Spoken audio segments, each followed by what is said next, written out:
So in last video we talked about what is a provider.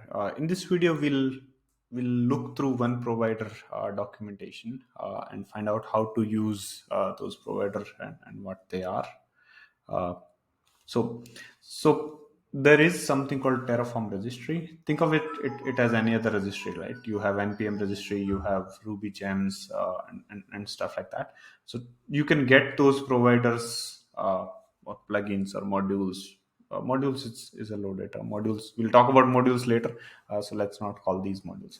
So providers are like plugins and registries where you would install these plugins from. You have plugins in your VS Code.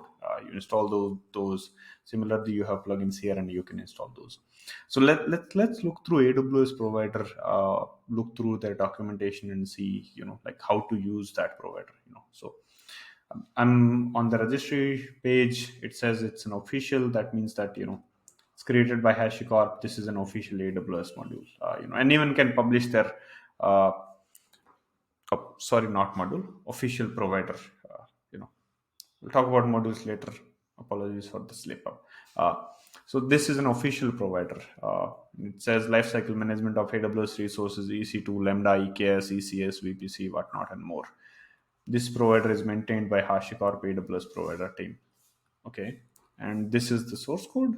We can go and look at, okay, sure, this is where they have the code for the provider. You can look through, like what API calls it does and whatnot. If you want, we don't really need to do that to use this module, but it's there if we need to debug things, right? We can see that this is quite popular. 24 million downloads this month, 210 million downloads in the year. uh, you know so let's look at what it says, how to use this provider. So in your Terraform code, you can say something like required providers AWS HashiCorp AWS version, and then you can configure this using your configuration options. Let's look at what those options are by looking through the documentation, right?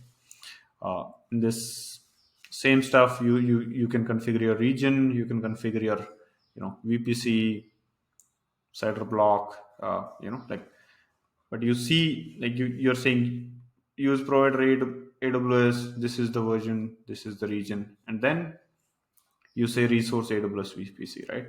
So now Terraform knows what AWS VPC is, because the AWS provider uh, brings in that knowledge. AWS provider exposes that AWS VPC. How do we know what all resources a provider exposes? You can look through the documentation. All right, we see lots of stuff. Let's see, you know, EC2, for example, right? EC2 has these many resources, right? AWS AMI, copy from instance, whatnot. And it also exposes these data sources. In last video, we talked about data sources. Let's look at the resource, for example. You look at AWS AMI resource, you see this is how you use it, and these are your options, right? uh, this is example uses this is the full list of options, arguments that you can use to configure, like what architecture, what's virtualization time type, description of the like AMI, and stuff like that. Then there is attribute reference. These are the attributes that are exported by the VM. So once you create these resources, you can print out all this information after that resource is created, right? uh, and then there is one more block called import. So if you already have an AWS AMI that was not created using Terraform, and now you want to manage it using Terraform, you can use import to do that. So what you would do is you would write your AWS AMI dot example block, that would look something like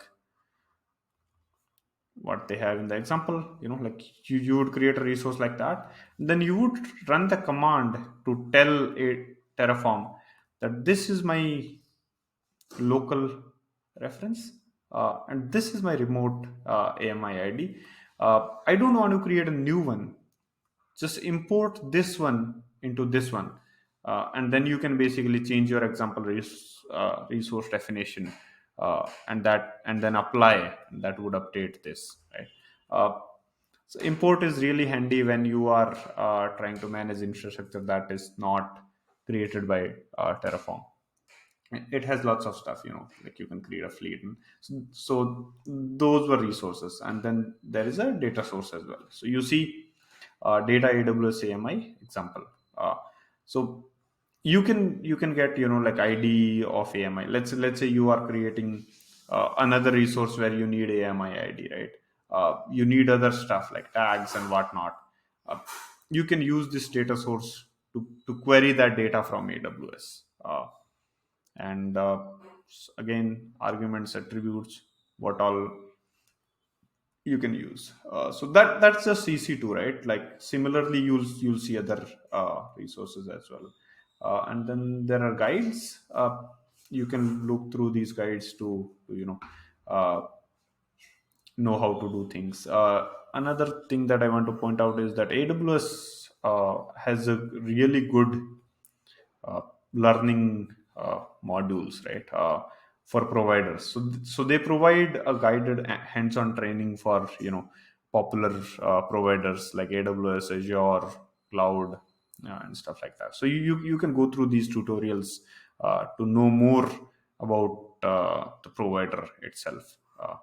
And obviously, there are tutorials on the fundamentals as well, use cases, like how to do whatnot, right?